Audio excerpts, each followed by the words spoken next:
Waligani mtazamaji wa TVE, karibu katika taarifa ya habari tukujuze yale yaliyojiri tuliokuandalia kutoka chumba cha habari. Mimi ni Godwin Mawanja, nitakusomea habari za kitaifa na kimataifa. Kifuatacho ndani ya TVE habari. Serikali kuelekeza 10% ya mapato ya madini katika utafiti. Mamlaka ya mapato Tanzania TRA yavuka malengo ya ukusanyaji wa mapato kwa zaidi ya 103%. Karibu mtazamaji wa TVE, na moja kwa moja tuanzie na Waziri Mkuu wa Jamhuri ya Muungano wa Tanzania Dr. Mwigulu Nchemba amesema swala la amani ya nchi ni jambo litakalopewa kipaumbele kikubwa katika nyakati hizi ambazo nchi imeanza kupokea viashiria vya uvunjifu wa amani. Kutoka Singida, mwanahabari wetu Amin Nyaungo ameenda taarifa zaidi. Akizungumza katika mkutano wa hadhara ambao umefanyika katika viwanja vya Puma wilayani Ikungi mkoani Singida, ametumia nafasi hiyo kusikiliza kero za wananchi na kuweza kuzitatua. Dr. Mwigulu Nchemba amesema kuwa serikali haitamvumilia mtu yoyote, kikundi kutoka ndani au nje ya nchi ambao wanajipanga kuvuruga amani ya nchi, na kusisitiza ya kuwa wamesitisha mikutano ya vyama vya siasa mpaka hapo watakapomaliza kushughulikia viashiria vya upotevu wa amani, na kusisitiza kuwa wananchi kuendelea na shughuli zao za uzalishaji wa mali. Dr. Mwigulu Nchemba amesema kuwa serikali haitamvumilia yoyote au kikundi kutoka ndani au nje ya nchi ambao wanajipanga kuvuruga amani ya nchi, na kusisitiza ya kuwa wamesitisha mikutano ya vyama vya siasa mpaka pale watakapomaliza kushughulikia viashiria vyovyote vya upotevu wa amani, na kusisitiza wananchi kuendelea na shughuli zao za uzalishaji wa mali kwa kuwa serikali imejipanga kuhakikisha nchi inalindwa kwa gharama yoyote, na kuwaonya wote wanaojipanga kuvuruga amani hiyo. Aidha, waziri mkuu amewataka wananchi kuendelea kushirikiana na vyombo vya ulinzi na usalama na kuweza kutoa taarifa ya vitendo ambavyo vinavyoweza kuhatarisha amani na kuendelea kushughulikia uzalishaji bila hofu. Katiba imetoa majukumu, imeweka upande mmoja haki, imeweka upande mwingine wajibu. Haya yote lazima tuyafuatilie na wala hatutapuuza hata moja. Ndio maana katika majukumu yangu ya kila siku, popote ninakopita, nikikuta kuna mtu amecheza na haki ya Mtanzania na kuwa mbogo kweli kweli, kwa sababu hili ni jambo muhimu na jambo sio la kuchezea. Aidha, waziri mkuu amewataka wananchi kuendelea kushirikiana na vyombo vya ulinzi na usalama kwa kutoa taarifa ya vitendo vinavyoweza kuhatarisha amani na kuendelea kushughulikia shughuli zao za uzalishaji bila ya hofu. Amesema kuwa serikali itaendelea kutekeleza miradi ya maendeleo katika mkoa wa Singida, ikiwemo ujenzi wa uboreshaji wa barabara, reli ya kisasa SGR, uwanja wa ndege pamoja na miradi ya maji, afya, elimu, ikiwa na lengo la kuboresha huduma za wananchi, kuchochea maendeleo ya uchumi. Kwa upande wa naibu waziri ofisi ya waziri mkuu, tawala za mikoa, serikali za mitaa, TAMISEMI, Dr. Jafari Seif amesema kuwa serikali itaendelea kushirikiana na viongozi wa mkoa wa Singida kuhakikisha fedha za maendeleo zinatekelezwa katika utekelezaji wa miradi yenye tija kwa wananchi, huku mikopo ya 10% inayotolewa na halmashauri ikiendelea kuwafikia kwa wakati. Kwa hiyo mkuu wetu wa wilaya, mkurugenzi wetu, vijana wetu hawa wa bodaboda, vijana wa hamasa na waona wako pale, tusiwaache kwenye mikopo ya 10%. Maelekezo ya ofisi ya waziri mkuu TAMISEMI Profesa Riziki Shemdoe, kwenye ile 10% tusiwaache kwenye ile mikopo.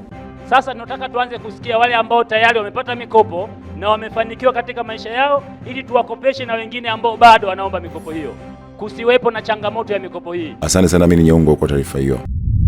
Serikali imeanza utekelezaji wa mkakati mpya wa kuimarisha sekta ya madini kwa kuelekeza 10% ya mapato yatokanayo na sekta hiyo kwenye shughuli za utafiti wa kijiolojia, hatua inayolenga kubaini maeneo mapya yenye madini, kuvutia uwekezaji na kuongeza mchango wa sekta hiyo katika uchumi wa taifa. Eleni Manyangu ana undani wa zaidi wa taarifa hiyo. Akizindua mkutano wa 7 wa kimataifa wa madini na uwekezaji Tanzania 2026 unaotarajiwa kufanyika Novemba 19 hadi 21 katika kituo cha kimataifa cha mikutano cha Julius Nyerere, Dar es Salaam, waziri wa madini Anthony Mavunde amesema sambamba na utafiti huo, serikali pia imeanzisha mfuko wa dhamana ya mikopo utakaowezesha wachimbaji wadogo na wakati kupata mitaji kwa urahisi, huku ikiendelea kusisitiza kuongeza thamani ya madini yote nchini kabla ya kusafirishwa nje ya Tanzania. Na lengo letu kubwa ni kuhakikisha kwamba Tanzania inaenda katika ramani ya kidunia katika sekta ya madini na hasa katika uongezaji thamani ya madini ambao ndio kauli mbiu ya mwaka huu. Moja ya eneo kubwa ambalo tumelizungumza pia ni kuendelea kutoa rai kwa wadau wote wamiliki wa leseni wahakikishe wanakidhi masharti ya umiliki wa leseni. Serikali itaendelea kufuta leseni zote ambazo hazifanyii kazi kwa ajili ya kuzipanga vizuri kwa ajili ya uwekezaji mkubwa, uwekezaji wa kati na kwa ajili ya wachimbaji wadogo. Kwa upande wake, mwenyekiti wa kamati ya kudumu ya Bunge ya Nishati na Madini Subira Mgalo amesema hatua hizo zinaonyesha dhamira ya serikali ya kuendelea kuijenga sekta ya madini, huku bunge likiahidi kuendelea kusimamia uwepo wa sera na sheria zinazowezesha wawekezaji wa ndani na nje kushiriki kikamilifu katika mnyororo mzima wa thamani wa madini. Na sisi kama kamati ya nishati na madini, kazi yetu kwenye sekta hii ya madini ni kuisimamia na kuishauri. Kwa hiyo tunafurahi kwamba kwa mujibu wa maelezo aliyotoa Mheshimiwa Waziri na kwa namna sisi ambavyo tunaisimamia, tumeona sekta hii ikiendelea kukua siku hadi siku. Kwa hiyo mkutano huo utakaofanyika mwezi Novemba ni fursa nzuri kwa wawekezaji wa nje na wawekezaji wa ndani katika mnyororo wa thamani wa madini. Naye mwakilishi wa Katibu Mkuu Wizara ya Maji, Nishati na Madini Zanzibar, Mhandisi Ali Hassan Mlisho amesema mkutano huo unatarajiwa kukutanisha zaidi ya washiriki 2000 na wazungumzaji zaidi ya 100 kutoka mataifa mbalimbali, ambapo pamoja na kujadili fursa za uwekezaji utatoa nafasi ya kuonyesha teknolojia na ubunifu unaolenga kuifanya Tanzania kuwa kitovu cha uwekezaji katika sekta ya madini barani Afrika. Asante sana Element yangu kwa taarifa hiyo. Serikali kupitia Wizara ya Fedha nchini imesema hadi sasa Mamlaka ya Mapato Tanzania TRA imevuka malengo ya ukusanyaji wa mapato kwa zaidi ya 103% katika kipindi cha mwaka wa fedha 2025 hadi 2026, huku akiainisha kwa mipango ya serikali ni kuiwezesha mamlaka hiyo kukusanya zaidi ya shilingi trilioni 36 kati ya shilingi trilioni 46 kwa mwaka 2026 hadi 2027 ili kukidhi matumizi ya bajeti ya serikali kupitia mapato ya ndani. Mwanahabari wetu Goodluck Msola ana undani wa taarifa hiyo. Akizungumza Jumamosi ya Juni 27 jijini Dar es Salaam aliposhiriki katika mbio maalum za kuelekea maadhimisho miaka 30 ya TRA, Waziri wa Fedha Balozi Hamisi Musa Omar amesema hatua hiyo itasaidia kufikia malengo ya serikali ya kuweza kukusanya 74% ya mapato ya ndani kupitia kodi na michango mingine ya kisheria ili kufanikisha bajeti kuu ya serikali. Taarifa nilizonazo kwa upande wa TRA ni kwamba kwa mwezi huu wa Juni vile vile tunaelekea kufikia lengo la ukusanyaji ambao tumepangiwa. Hongereni sana Mamlaka ya Mapato. Hongereni sana walipa kodi ambao mnawalipa TRA na kufikisha lengo hilo. Na ikiwa hii itakuwa sahihi, kama tutafikia lengo la mwezi huu, maana yake ni kwamba lengo la mwaka ambao tunamaliza mwaka wa fedha 2025-26 tutakuwa tumelifikia. Kwa upande wake, mkuu wa wilaya ya Kinondoni Saadi Mtambule amewataka Watanzania kuendelea kuunga mkono jitihada za serikali katika kujenga taifa la kujitegemea, hasa kwa kuwa na kizazi ambacho kitalipa kodi kwa hiari. Wakati tunafurahia maendeleo makubwa katika sekta zote, barabara, afya, elimu na ukuaji wa biashara, tunapofurahia tujue kwamba maendeleo haya hayaji hivi hivi. Yanakuja ni kwa sababu ya kodi zetu tunazochangia, tunazotoa, ndio tunapata haya maendeleo. Kwa mimi niombe na niuhamasishe sote tuungane na TRA katika jitihada hizi za kulipa kodi, tena tulipe kodi kwa hiari kabisa. Katika hatua nyingine, Mamlaka ya Mapato nchini TRA imeeleza kuwa uwezo wa Tanzania katika kukusanya mapato umefikia shilingi trilioni 3 kwa mwezi, ikiwa ni ongezeko mara 70 ya uwezo wa mamlaka hiyo tangu ilipoanza kazi zake mwaka 1996, ambapo ilikuwa ikikusanya shilingi bilioni 44 kwa kila mwezi. Kwa mujibu wa kamishina mkuu wa TRA Yusuf Mwenda, ambaye amezungumza na kundi la wafanyakazi wa staafu wa Mamlaka ya Mapato nchini TRA, ikiwa ni katika kuelekea maadhimisho miaka 30 ya TRA, amesema kuwa uwezo huo umeendelea kutoa uhakika kwa serikali ya Tanzania kuendelea kutekeleza miradi mikubwa ya maendeleo kupitia fedha za ndani. Leo tunapozungumza, tutakapomaliza mwezi Jumanne, tulianza na bilioni 25 kabla ya TRA. 30 years tutakuwa tunakusanya kwa mwezi trilioni 3 kila mwezi. ni bilioni 3,000 kutoka bilioni 25, ni karibu mara 70.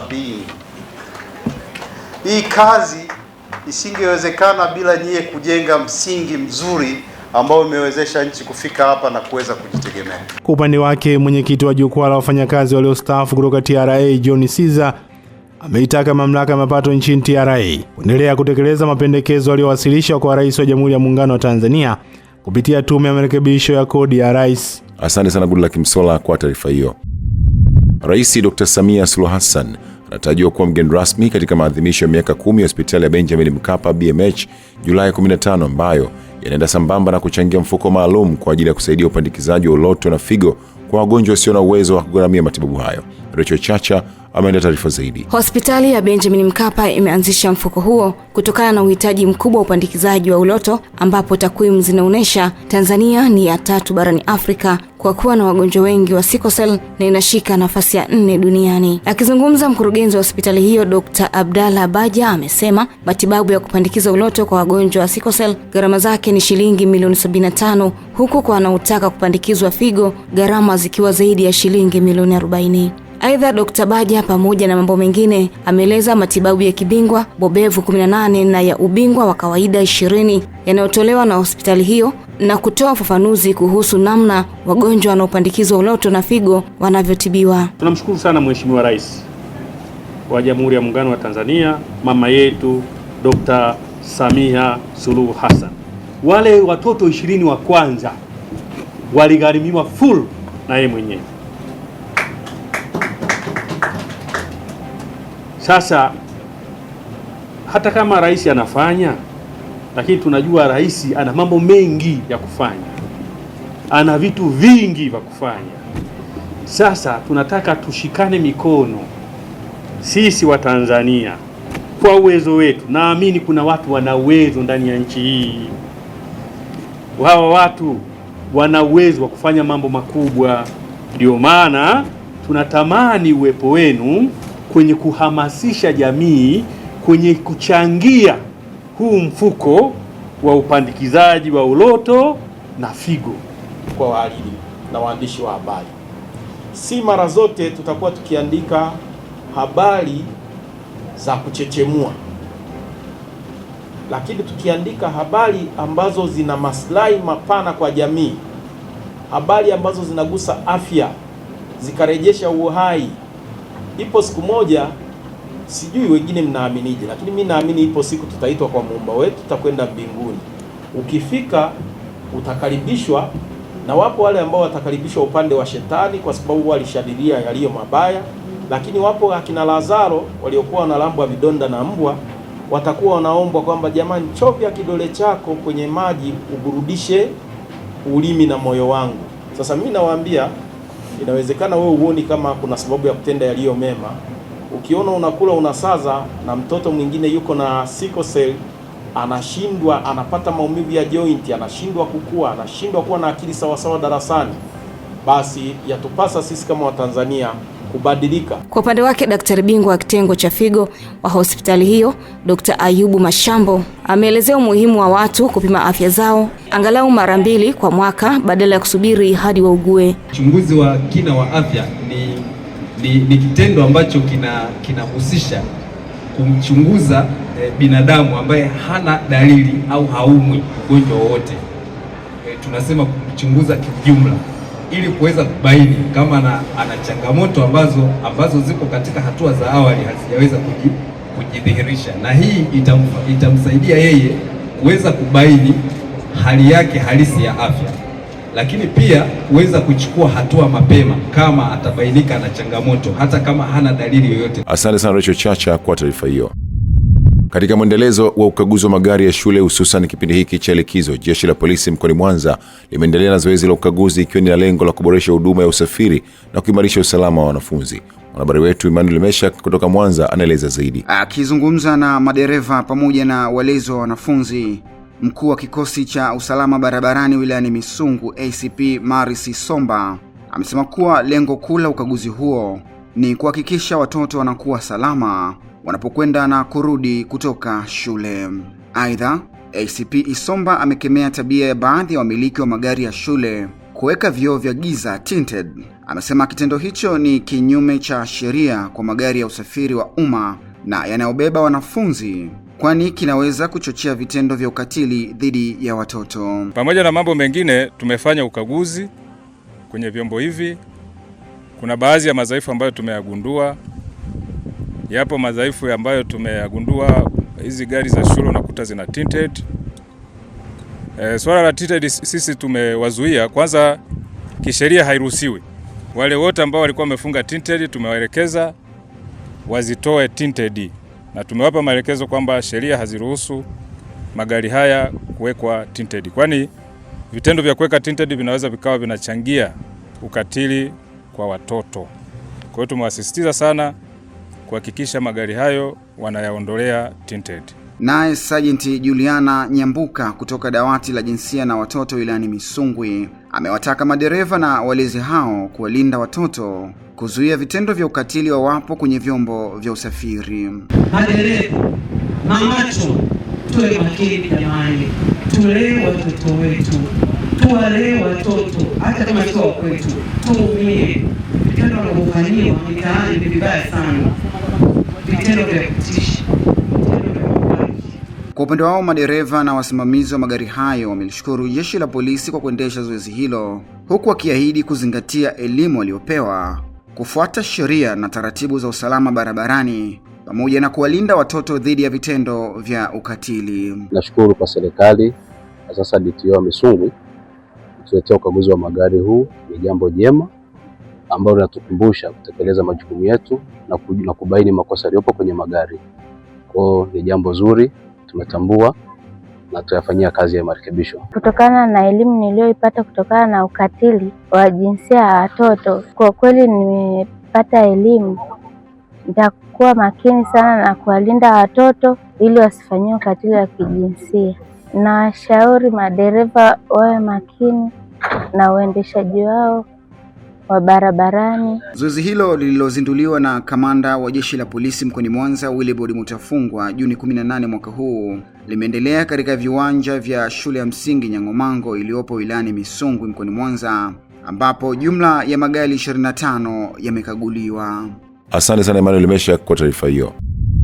Watanzania wamehimizwa kujenga utamaduni wa kununua, kutumia na kujivunia bidhaa zinazozalishwa nchini ili kuchochea ukuaji wa uchumi, kuimarisha viwanda vya ndani na kuongeza fursa za ajira, huku wakitakiwa kuacha tabia ya kudharau bidhaa za Kitanzania ambazo zimeendelea kuzalishwa kwa viwango vinavyokidhi mahitaji ya soko. Zaidi tuungane na mwanahabari wetu Ellen Manyangu. Akizungumza katika matembezi ya hisani ya kuhamasisha maonyesho ya kimataifa ya biashara ya Dar es Salaam Sabasaba ya Jubilee ya miaka 50, Spika wa Bunge Musa Azzan Zungu amesema matumizi ya bidhaa za ndani ni njia ya kuwezesha wazalishaji wa Kitanzania na kuifanya sekta ya viwanda kuendelea kukua sambamba na kuongeza mapato ya taifa. Malengo makuu ya matembezi haya, maonyesho haya ni nunua bidhaa ya Tanzania.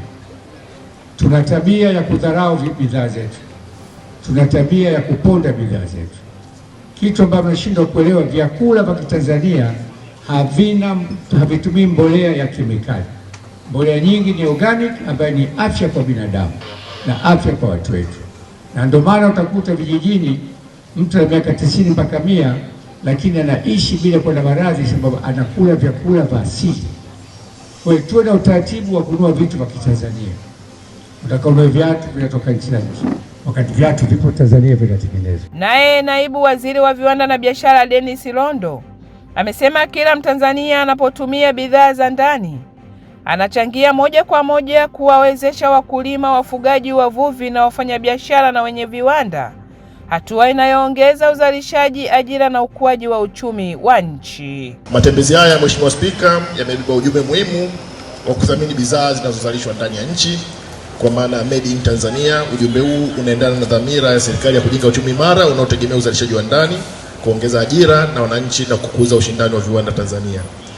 Pia tunapotumia bidhaa zetu za ndani tunaunga mkono wakulima wetu, wafugaji, wavuvi, wafanyabiashara na wamiliki wa viwanda ili kuleta mchango wa moja kwa moja katika kuongeza uzalishaji na kuimarisha viwanda vya ndani. Kwa upande wake, mkurugenzi mtendaji wa TanTrade Dr. Latifa Hamisi amesema maandalizi ya maonyesho ya Sabasaba ya Jubilee ya miaka 50 yamekamilika kwa kiwango kikubwa, huku akibainisha kuwa Maonyesho hayo yatakuwa jukwaa la kutangaza bidhaa za Tanzania, kutathmini mafanikio ya sekta ya biashara na viwanda, pamoja na kufungua fursa mpya za uwekezaji na masoko.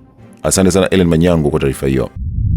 Serikali ya Ireland inatarajiwa kutumia euro zaidi ya milioni 1.5 katika kuwezesha uendelevu wa programu ya nishati na mazingira nchini kwa kipindi cha mwaka 2024 hadi 2026, ikiwa ni katika kusaidia utunzaji wa mazingira pamoja na kuhakikisha matumizi sahihi ya nishati kwa taasisi za umma na binafsi. Goodluck Msola anaeleza zaidi. Akizungumza wakati wa kutoa vyeti vya utambuzi kwa ubunifu wa Kitanzania ambao wanawezeshwa na serikali ya Ireland kwa kushirikiana na shirika la Umoja wa Mataifa la UNDP, meneja programu zinazohusiana na mabadiliko ya tabia nchi, mazingira pamoja na uchumi wa buluu kutoka ubalozi wa Ireland nchini Tanzania, Fazal Isa, amesema fedha hizo zimetolewa kwa awamu kadhaa, ambapo awamu ya sasa jumla ya euro 450,000 zinatarajiwa kutolewa ili kuwezesha ubunifu kuja na masuluhisho ya kiteknolojia katika kulinda mazingira pamoja na matumizi ya nishati endelevu, huku awamu ya pili wakitarajiwa kutoa euro 550,000 ambazo zitakwenda sanjari na mafunzo katika vyuo vya nchini Ireland. Zaidi ya mabinti 50 wamepata fursa ya kusoma masters kwa upande wa sustainable energy katika chuo cha DIT, na leo tunaona vijana wamepata seed funding kwa ajili ya kuendeleza ubunifu wao katika sekta hii. Lakini la muhimu, tunataka pia kuboresha uhusiano kati ya taasisi za nchini Tanzania na za Ireland. Kwa hivyo tunakuelekea mwisho wa mwaka huu tutafanya learning visit nchini Ireland, ikijumuisha wawakilishi wa washirika wetu wa UNDP, washiriki wa taasisi za serikali ikiwemo Wizara ya Nishati pamoja na ubalozi hapa. Upande wake, mtaalamu wa nishati kutoka shirika la Umoja wa Mataifa la UNDP, Bi Sayuni Mbwilo, pamoja na Humphrey Peter Ndosi kutoka Tirdo, amesema mradi huo utawasaidia vijana wa Kitanzania kutokana na uwekezaji wa maabara na chuo cha kukagua ubora wa vifaa vya nishati, huku pia wakiainisha kuwa wamelenga kutumia vijana waliopo nchini katika kubuni na kufanya mabadiliko kwenye sekta ya nishati nchini Tanzania. Tunaona kwamba vijana wetu wameweza kufanya lile kusudi kuu ambalo UNDP ilikuwa inaangalia kama kitu ambacho inatamani kifanye kwa nchi. Tunaona makundi matatu sasa yameweza kutoka kama washindi toka katika application ambao ni maombi yalikuwa 170. Kwa tunaona namna gani vijana wetu wana mwamko wa kuweza kubuni vitu mbalimbali, lakini kuweza kushiriki katika mchakato mzima wa maendeleo katika hii sekta ya energy. Mchango wetu kama shirika la utafiti na maendeleo ya viwanda Tanzania pamoja na serikali pamoja na wizara zingine kama Wizara ya Nishati ni utekelezaji wa mpango huu. Kwa mfano, tumeweza kutekeleza mpango huu baada wa kupata mafunzo haya na hii maabara kwa kuangalia ni jinsi gani nishati zitakuwa na ubora kwa kupitia ile maabara. Vile vile tumeweza kuangalia majengo muhimu na baadhi ya viwanda, je, wanatumiaje nishati, kwa sababu kama ambavyo mnajua sio tu kutumia nishati, unatakiwa utumie nishati kwa uelevu na vile vile kupunguza gharama za hiyo nishati na kuweza kusaidia wengine waweze kupata hiyo nishati pale ambapo itumie. Nao baadhi ya vijana wanaoshiriki katika shindano hilo wametaka nguvu kubwa iweze kuwekwa katika kutoa elimu pamoja na kuangalia sera na sheria zitakazosaidia nchi katika kufikia matumizi bora ya nishati. Asante sana Goodluck Msola kwa taarifa hiyo. Jumuiya ya Waislamu wa dhehebu la Shia Ithna Sharia Tanzania TIC imefanya matembezi ya amani jijini Dar es Salaam, ikiwa ni sehemu ya kumbukumbu ya kifo cha mjukuu wa Mtume Muhammad, Imam Hussein, huku ikitoa wito kwa Tanzania kuendelea kudumisha amani, umoja na mshikamano kama msingi wa maendeleo ya taifa. Rachel Chacha ana taarifa zaidi. Akizungumza baada ya matembezi hayo, mkuu wa TIC Sheikh Ahmed Jalala amesema historia ya Imam Hussein inafundisha umuhimu wa kusimamia haki, uadilifu na mshikamano katika jamii, na kuongeza kuwa viongozi na wananchi kwa ujumla wanapaswa kuendeleza misingi ya umoja na amani ili kulinda utulivu ambao Tanzania imeendelea kujivunia kwa miaka mingi. Sheikh Jalala amebainisha kwamba amani ni tunu inayopaswa kulinda na kila Mtanzania bila kujali dini, kabila au itikadi, akibainisha kuwa mshikamano uliopo nchini ni neema inayostahili kuenziwa. Namuomba Mwenyezi Mungu Subhanahu wa Ta'ala kwa baraka ya damu iliyomwagika katika ardhi ya Karbala iwe ni sababu ya amani ya Tanzania, ya umoja wa Tanzania na mshikamano wa Tanzania. Na namwomba Mwenyezi Mungu Subhanahu wa Ta'ala, wanaotusimamia viongozi wetu ambao ndio sababu ya umoja huu na amani hii na mshikamano huu tuliokuwa nao, basi Mungu awape nguvu. Aidha, amewataka waumini na wananchi wote kwa ujumla kuendelea kuombea amani ya Tanzania na dunia kwa ujumla, akieleza kuwa maadhimisho ya kumbukumbu ya Imamu Hussein yanabeba ujumbe wa kujitolea kwa ajili ya haki, kuimarisha maadili na kuhimiza jamii kuishi kwa upendo, uvumilivu na mshikamano. Asante sana Rachel Chacha kwa taarifa hiyo. Katika kuhakikisha wanatumia wigo wa matumizi ya nishati safi ya kupikia nchini, zaidi ya mitungi 2000 ya gesi itatolewa bure kwa wanawake wajasiriamali wanaojihusisha na sekta ya ususi na urembo, kutokana na sekta hiyo kuhitaji motisha ili kuendesha shughuli zao. Goodluck Msola anaeleza zaidi. Akizungumza wakati wa kusaini makubaliano ya ushirikiano baina ya Oryx Gas na taasisi ya Kidoti, mkurugenzi mtendaji wa taasisi ya Kidoti Foundation Joketi Mwegelo amesema kuwa mitungi hiyo itatolewa kwa kipindi cha miaka 3 ili kutanua wigo wa kundi hilo ambalo asilimia kubwa linaundwa na wanawake. Hivyo hatua hiyo inakwenda kusaidia kiwango cha watumiaji wa nishati safi ya kupikia kuweza kuongezeka. Pia tunakwenda kuzindua rasmi chama chao. Nadhani wiki inayokuja tarehe 30 tunatarajia kuwa na uzinduzi rasmi wa chama hichi, chama Salonist. Kwa hiyo tunawashukuru Oryx kwa kuwa wale wadau wa awali kuwaunga mkono hawa wenzetu, na tunatumaini hii ajenda ya nishati safi itapata wasemaji wapya ambao sasa wapo kwenye level zile za msingi, kwa sababu ukizungumzia wasusi tunaishi nao mitaani, saluni tunazo nyingi tu mtaani. Kwa hiyo hawa wanaenda kuwa ni sehemu ya mabalozi wa matumizi ya gesi, matumizi ya nishati safi kwenye mitaa yetu. Upande wake Shaban Fundi, meneja mauzo kutoka Oryx Gas, amesema kuwa hatua ya Oryx kutoa mitungi hiyo ni sehemu ya muendelezo wa kusaidia utekelezaji wa mpango mkakati wa serikali wa kufikia 80% ya watumiaji wa nishati safi ya kupikia ifikapo mwaka 2034. Pamoja na kusapoti nishati safi ya kupikia, lakini tunafahamu kundi hili linajumuisha wanawake wa nyanja tofauti, na sisi tunaamini kwamba ukimsapoti mwanamke au mwanamama umesapoti jamii nzima kwa ujumla. Kwa hiyo Joketi alivyofika alivyokuja kujumuika nasi, na sisi tumefurahi sana katika kumuunga mkono katika hili, na tunaendelea of course kumpa hamasa kuendelea kusapoti wanawake nchini katika nyanja zao mbalimbali. Naye mwenyekiti wa chama cha wasusi Tanzania Nchuli Mwakatobe amesema hatua hiyo inawasaidia wanachama kuachana na matumizi ya nishati isiyofaa katika kutekeleza baadhi ya majukumu ya urembo ambayo yanahitaji nishati kama baadhi ya maeneo ili kufanikisha ususi na urembo. Sisi kama wadau wa urembo na utanashati tunashukuru kwa huduma ya nishati safi ya Oryx ambayo itaenda kutusaidia kutengeneza nywele zetu, kwa sababu tasnia yetu ya urembo katika fani ya ususi, tunapomhudumia mteja nywele kama hizi zangu huku chini lazima zitumie maji ya moto. Kwa hiyo inawezekana umemhudumia mteja umemsuka, umeme hamna, utatumia gesi yako. Asante sana Goodluck Msola kwa taarifa hiyo. Serikali ya awamu ya 6 imeendelea kuweka mazingira rafiki na wezeshi ya biashara kwa kuboresha miundombinu, kuhamasisha matumizi ya teknolojia na kupanua fursa za masoko kwa wajasiriamali, ikiwa ni sehemu ya dhamira ya kuwawezesha wananchi kiuchumi na kuimarisha mchango wa sekta binafsi katika maendeleo ya taifa.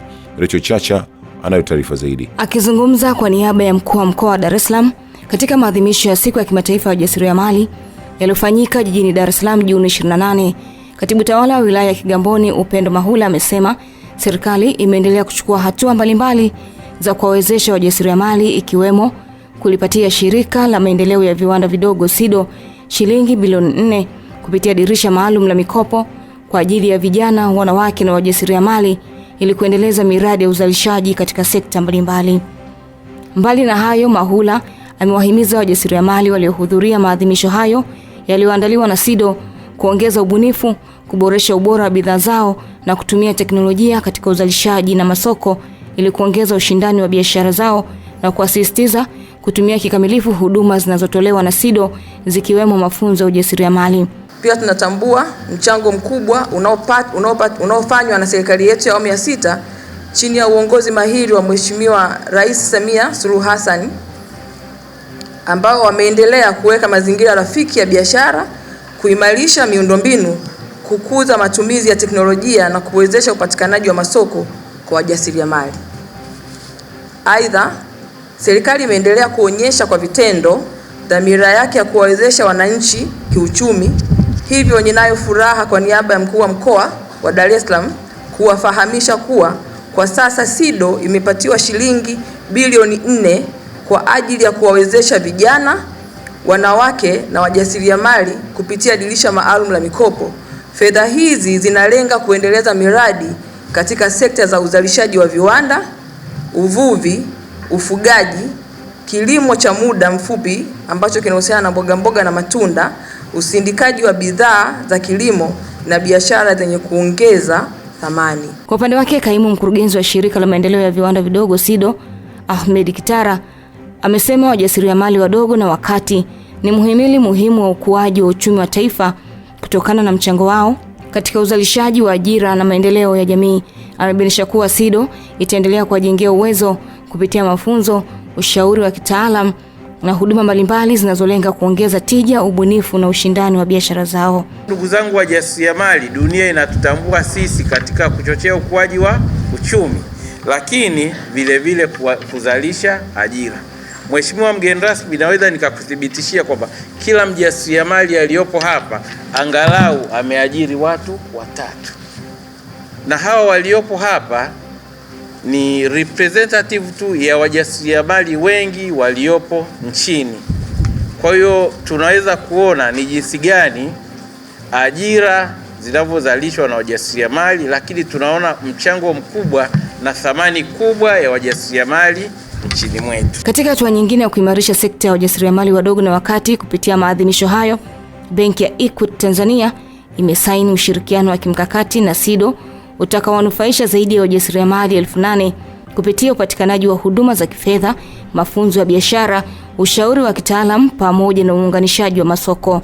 Akizungumza mara baada ya kusaini MOU, mkuu wa kitengo cha wateja wadogo wa kati na binafsi wa Equity Bank Tanzania, Teresia Alois Mayanie, amesema benki hiyo itaendelea kuwa mshirika wa maendeleo ya wajasiriamali kwa kutoa suluhisho za kifedha na zisizo za kifedha. Sisi kama Equity Bank Tanzania tunathamini sana mchango wa wajasiriamali, tukijua kwamba ndio nguzo kuu ya uchumi wa Tanzania kama nchi inayoendelea duniani. Na moja ya nyenzo zetu kuu ni kuwawezesha wajasiriamali wadogo na wakati kufikia malengo yao ya kibiashara. Hivyo basi tumejipambanua kama benki ambayo inatamani kuona wajasiriamali wa Tanzania wakipiga hatua kubwa katika kuendeleza biashara zao, lakini kuchangia mchango chanya katika sekta ya uchumi Tanzania. Maadhimisho ya mwaka huu yaliyoandaliwa na SIDO yamebebwa na kauli mbiu isemayo wajasiriamali imara, uchumi imara. Asante sana Rachel Chacha kwa taarifa hiyo. Imeeleza kuwa tatizo la mdomo wazi ama mdomo sungura pamoja na kukaa wazi kwa watoto wanaozaliwa nchini imetajwa kuongezeka, ambapo kwa mwaka wa watoto 2500 hadi 3000 wanazaliwa na tatizo hilo, huku sababu za kuongezeka kwa tatizo hilo zikieleza kuwa ni matumizi ya dawa zisizofaa kwa mama wajawazito, uvutaji sigara pamoja na ukosefu wa baadhi ya vinasaba. Taarifa zaidi na Goodluck Msola. Akizungumza na waandishi wa habari jijini Dar es Salaam, kaimu mkurugenzi mtendaji Hospitali ya Taifa Muhimbili Dr. Lecho Maavile amesema kutokana na tatizo hilo kuongezeka, wamesaini makubaliano na taasisi ya Smile Train ili kuanza kutoa matibabu ya upasuaji bure, ambapo wamewataka wazazi wa watoto hao kuwapeleka watoto hao katika Hospitali ya Taifa Muhimbili ili kuweza kupata matibabu na kuwaokoa kutoka katika changamoto hiyo. Lengo la sisi kuja hapa leo ni kuwapa Watanzania taarifa kwamba huduma hizi zinapatikana Hospitali ya Taifa Muhimbili, na huko popote walipo, wakubwa kwa wadogo, waje wapate hii huduma hapa. Na kwa sababu tumesema huduma yetu ni ya kitaalam na inashirikisha wataalamu wengi kwa mara moja kwenye senta moja, hicho ndo ambacho tunajivunia. Na sio tu hivyo, tunajivunia kwamba hawa wataalamu wote ni wataalamu wazawa. Kwa upande wake, Dr. Laurian Wanyuma pamoja na Dr. Adelaida Mgase wamesema kwa sasa Muhimbili wanapokea watoto 5 kwa kipindi cha mwezi mmoja, jambo ambalo wanaona hakuna uwiano baina ya idadi ya watoto walioko mtaani wakiwa na changamoto ya mdomo wazi, ugonjwa ambao unachangiwa na sababu mbalimbali. Kwa mdomo wazi, watoto wanafanyiwa kishafikisha angalau wiki 10 za kuzaliwa, lakini awe na wingi wa damu wa gramu 10 na vile aweze kuwa na uzito angalau wa kilo 5. Hao ndio wanaweza kufanyiwa. Kwa hiyo na mdomo wazi, kwa hiyo anaweza kufanyiwa akishafikisha miezi 3 au wiki 10. Wasichana wanapokuwa katika shule ya msingi, yani wadada wale wanaposoma shule ya msingi, wanatakiwa wafundishwe watakapokuja kuolewa, wa kike na wa kiume, kwa sababu wote wanalea, wakijiandaa katika kupata watoto watumie vidonge vya vitamin C miezi 3 kabla ya kupata ujauzito. Na hiyo ipo kabisa kitaalamu, imeandikwa. Nafikiri inabidi sasa hivi hii elimu itolewe katika shule za msingi, ili wanavyokuwa waelewe kabisa ni kitu ambacho kipo. Naye mkuu wa mradi wa Smile Train Veronica Kamwerwe amesema mradi huo utawezesha matibabu kwa watoto watakaobainika kuweza kuwa na changamoto ya mdomo wazi, matibabu ambayo yatafanyika bila malipo, ambapo watatibiwa katika hospitali ya taifa ya Muhimbili. Sasa hivi tumekuja kuwaeleza jamii kwa upana zaidi kwamba matibabu yanaendelea kutolewa katika hospitali ya taifa Muhimbili, na tunaomba watoto popote pale walipo na watu wazima ambao bado hawajaweza kufanyiwa upasuaji wa mdomo wazi waweze kuja katika hospitali ya taifa Muhimbili muda wowote kwa ajili ya kuweza kupata matibabu. Sababu nyingine ambazo zimetajwa kuchangia kuwepo na tatizo la mdomo wazi ama mdomo sungula ni madini ya eneo husika, ambapo mikoa ya Geita na Singida imetajwa kuwa moja ya maeneo ambayo yanaongoza kwa kuwa na watoto wengi wenye tatizo la mdomo wazi. Asante sana Goodluck Msolla kwa taarifa hiyo.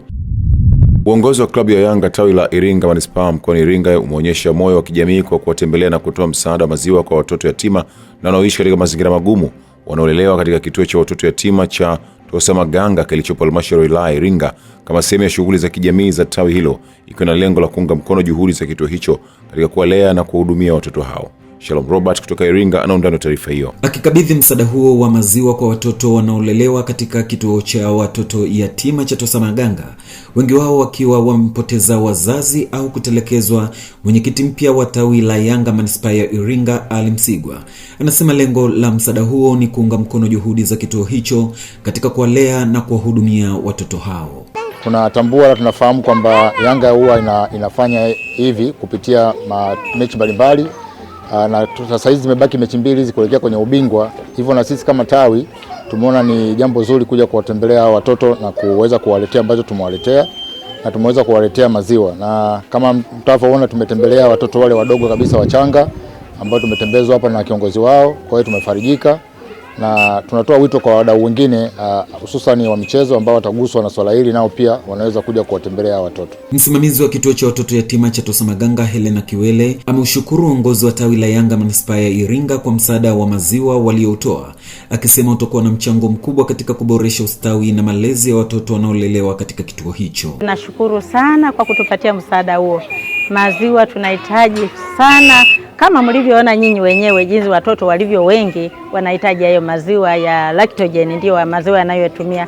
Kwa hiyo kwa ujio wenu tunawashukuru sana, tunawatokea yote mema katika michezo yenu, muweze kuendelea vizuri. Tunasema asante sana, Mungu awabariki. Na washukuru kwa zawadi, karibuni tena, asante, Mungu awabariki.